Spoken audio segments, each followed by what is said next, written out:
వెళ్ళి కోరికలు కోరుకోవడం అయితే చెప్పాలి.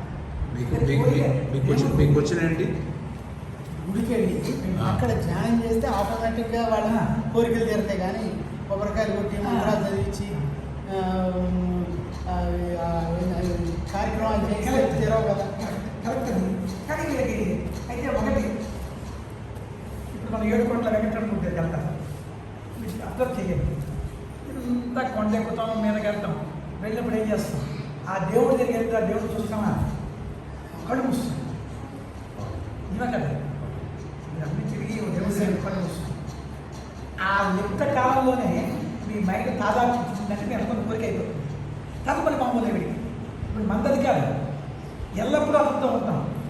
ఎవరు వెంకటరమణ 7 కొండలు.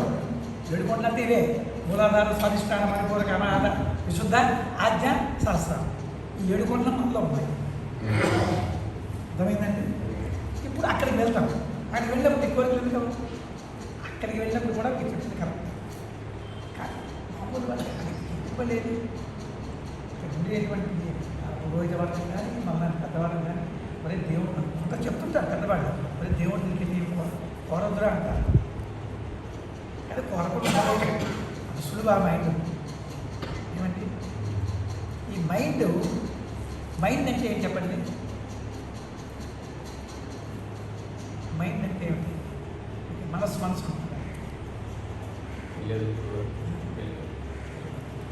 త్రిగుణములు: సత్వ, రజో, తమో. అంటే మన మనసులో ఇప్పుడు ఎన్ని ఉన్నాయి? 3 ఉన్నాయి. ఈశ్వరుడి దగ్గర ఎన్ని ఉన్నది? శుద్ధ సత్వమే ఉంది. కిందకి రాగానే 3. ఇది జీవుడు. ఇతను శుద్ధ సత్వం అంటే ప్యూర్ కాన్షియస్, సుప్రీం కాన్షియస్. మనం ఎప్పుడైతే ఈ 3 గుణాలు మనకు పెరిగిపోయాయో ఏమైపోయింది? దుఃఖమే, ఎనర్జీ పోవడమే. ఇది ఆపాలన్నా మీరు ఆపలేరండి. ఈ 3 గుణములు అది ఆటోమేటిక్ వద్దన్న మీకు ఆలోచనలు రాత్రి పగలు అలా వ్యర్థిస్తూనే ఉంటుంది. ఆపలేదు. ఇప్పుడు ఆ ఆపడానికి ఒక ప్రక్రియ మీకు చెప్తాను. యోగం ద్వారా మనం వీటి మీద అధికారాన్ని సంపాదించవచ్చు. ఆ శక్తి వస్తుంది ఇప్పుడు యోగా. ఎలాగా? ఈ 3 గుణములు మీకు ఎందుకు కలిగాయి? కారణం ఏంటి? నీ శక్తి తగ్గిపోయింది. ఇదొక శక్తివంతుడు. మరో కదలిక పెరిగిపోయింది గురుగారు. నీకు రాగానే శక్తి తగ్గిపోయింది. శక్తి తగ్గిపోయి నువ్వు జీవుడు అయిపోయావు. ఇప్పుడు ఏం చేయాలి? మన శక్తిని పెంచుకోవాలి. ఆ పెంచుకునే మార్గం మేము చెప్తున్నాం. అదే ప్రాణాయామం. పాయింట్ అర్థమైంది. ఒక పాయింట్ అర్థమైంది. 5 ఏళ్ల వరకు చిన్నపిల్లలందరూ దేవుడితో సమానం అంటారు.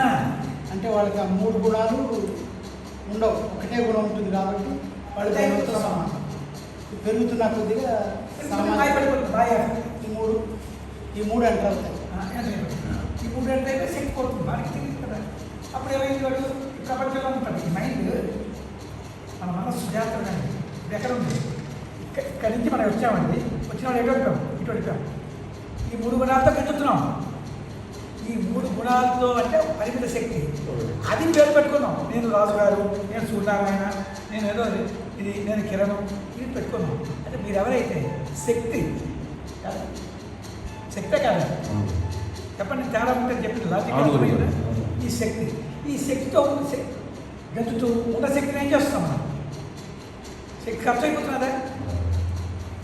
ఖర్చు అయిపోతుంది. అయితే అప్పుడు బాధ కావాలి మనకి. మరి మానవాళి బాధలు ఎప్పుడు పోతాయండి?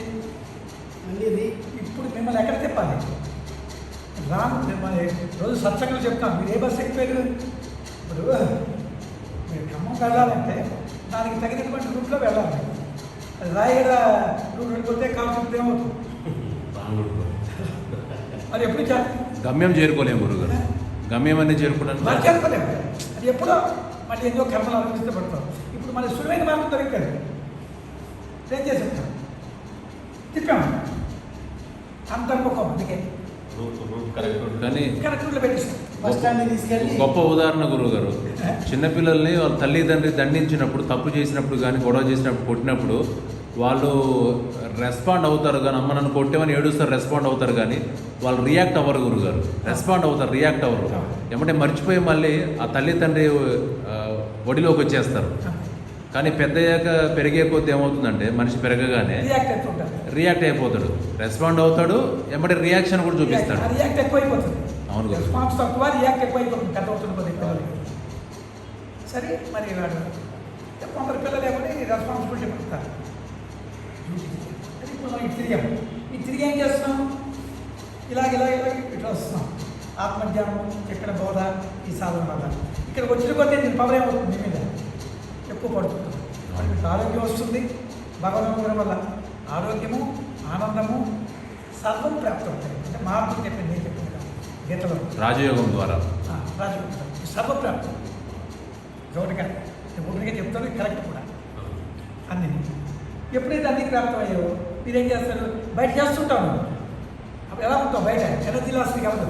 ఎలాగా your mind like A water అనే లోటస్ లీఫ్, తామరాకు మీద నీటి బిందువు. అంటే నీ మైండ్ ఉంది, ప్రపంచంలో వ్యాపారం ఉందో కానీ నువ్వు అంటలేదు. అంటే నీకు వ్యాపారం చేసుకోవచ్చు. ఉదయం ఎంత ఎనర్జీతో నువ్వు వ్యాపారానికి వెళ్ళావో సాయంకాలం కూడా అదే ఎనర్జీతో ఇంటికి రావాలా. వస్తాడా మామూలు వాడు అంటే ఎవరో కొద్దిమంది పూర్వజన్మ సంస్కారం రావచ్చు, కానీ మనకి రావడం కష్టం. వచ్చేటంటే వాటి పూర్వజన్మ సంస్కారం ఎక్కువ ఉంది, కానీ రాలేదు. ఇప్పుడు ఏమవుతుంది, అన్ని వ్యాపారాలు నువ్వు చక్కగా చేసి ఒకటేనండి. అర్జునుడికి యుద్ధం చేశాడు, చేయమన్నాడు. అంతకంటే తప్పు పనులు చేయలేదు కదా మనం. అర్థమైందా? యుద్ధం చేయమన్నాడు, యుద్ధం చేయమన్నవాడు చేస్తాడు కదా. ఎప్పుడు చేశాడు అర్జునుడు యుద్ధం చెప్పండి? అర్జునుడు యుద్ధం చేయడానికి ఎప్పుడు ప్రిపేర్ అయ్యాడు? శ్రీకృష్ణ భగవానుడు ఉపదేశం తర్వాత. అంటే ఏంటి, నేను శరీరం కాదని జ్ఞానం కలిగిపోయింది. అహమాత్మ గుడాకేశ, నేను ఆత్మవస్తువుని అని తెలుసుకున్నాడు. ఎవరు? అర్జునుడు. ఎప్పుడు? విశ్వరూపం చూపెట్టాడు. అంటే విశ్వరూపం అంటే ఏం తెలుస్తున్నా మీకు? తేజస్సు. ఆ తేజస్సు ఎక్కడ చూసాడు అర్జునుడు? బయట చూడలేదు, తనలోనే చూపించాడు. ఆత్మజ్ఞానము, యోగ సాధన కూడా ఉంది. బయట చూడలేదు, లోపలే చూపించాడు. ఆ లోపల ఇక్కడ ఉందని దానికి వెళ్ళడానికి కృష్ణుడు తలుచుకుని ఎంతసేపు అండి? 5 నిమిషాల్లో బాగు చేసేసాడు. ఆత్మసాక్షాత్కారం అయిపోయి వీళ్ళందరూ తేజస్వరూపులే. తాతలు లేదు, తండ్రులు లేదు, రథాలు లేవు. ఇది ఒక నాటకం ఆడుతుంది అని అర్జునుడికి అర్థమైపోయాడు. అంటే చంపేవాడితో కాదు, చనిపోయేవాడు ఎవరు లేరు. మొన్న సత్సంగంలో మీరు తెలియపరిచినట్టు విధంగా గమ్యం అనేది బయట లేదు, గమ్యం అనేది మన లోపలే ఉంది. మనం అంతర ప్రయాణం చేసి మన ఆత్మ గురించి శోధించాలి. అంతరిక్ష ప్రయాణాలు చేయడం కాదు, అంతర్వీక్షణం అనేది ముఖ్యము. గమ్యం అనేది మన లోపలే ఉందని చెప్పి అనుకున్నాం. చిన్న మాట అడుగుతాను, ఇప్పుడు నన్ను ఎక్కడ చూస్తున్నారు మీరు? అన్నారు కదా, చిన్న సైన్స్, పెద్ద సైన్స్. ఇప్పుడు లైట్ నా మీద పడింది, నా యొక్క కిరణాలు మీ తాలూకా కంటిలో రెటీనా పొరపైన పడ్డాయి. పెద్ద సైన్స్ కాదండి. అక్కడి నుంచి అది వైబ్రేషన్ రూపంలో నేత్రనాళి ద్వారా బ్రెయిన్కి వెళ్ళింది. ఇది అందరికీ తెలిసిన సైన్స్. అప్పుడు చెప్పింది, ఓహో ఇది గురువు గారు ఇక్కడ కూర్చున్నాను, నేను అనుకుంటాను. అంటే ఎక్కడ చూసినట్టు కదా, ఎక్కడ చూసినట్టు కదా, మీలోనే. అందుకే తల్లికి చూపెడతాడు కృష్ణుడు, అంత కనిపిస్తుంది. మీకు అర్థమైందా? అప్పుడు కష్టం టీచింగ్, ఇప్పుడు ఈజీ అయిపోయింది. ఇప్పుడు నేను మాట్లాడే మాటలు ఎక్కడ వింటున్నాను?